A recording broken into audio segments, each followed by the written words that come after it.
নমস্কার সবাইকে, আমি সঙ্গীতা। আমার আরও একটা মিনি ব্লগে তোমাদের ওয়েলকাম। এখন সকালবেলা ঠিক বলা যায় না, আমি ঘুম থেকে আজকে প্রচুর লেট করে উঠেছি। তো এখন চা খেয়ে নিলাম। আগে একটু চাটা করলাম, কারণ বাবা চা খাওয়ার জন্য বসেছিল। তো আমি আর বাবা চা খেয়ে নিলাম। দেন আমি একটু বিছনাটা এখন পরিষ্কার করে নেবো, বাসি বিছনা তুলে নেবো।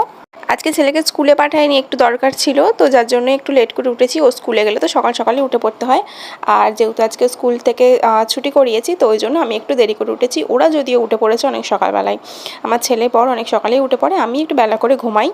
দেন আমি একটু ব্রেকফাস্ট করে নিচ্ছিলাম মুসলি দিয়ে। আমি নর্মালি কেলগসের যে মুসলিটা হয় ফ্রুটস আর নাট সিডের, ওইটাই খাই, ওটা বেশি টেস্টি। তো চকলেটেরটা একটু ট্রাই করার ছিল, এটা ইয়োগা বারের, এটাও মোটামুটি ভালোই খেতে, তো সেটাই আমি এখন টক দই দিয়ে খেয়ে নিলাম। দেন আমি আজকে সকাল থেকে ভিডিওটা স্টার্ট তো করেছিলাম, কিন্তু তারপরে কিছুই আর শ্যুট করতে পারিনি।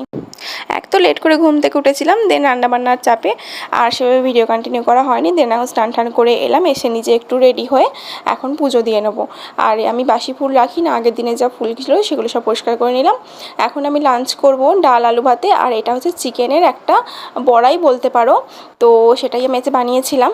এই যে সন্ধ্যাবেলা এখন মোমো বানাচ্ছি, তো মোমো স্টাফিংটা দিয়ে ওটা বানিয়েছিলাম।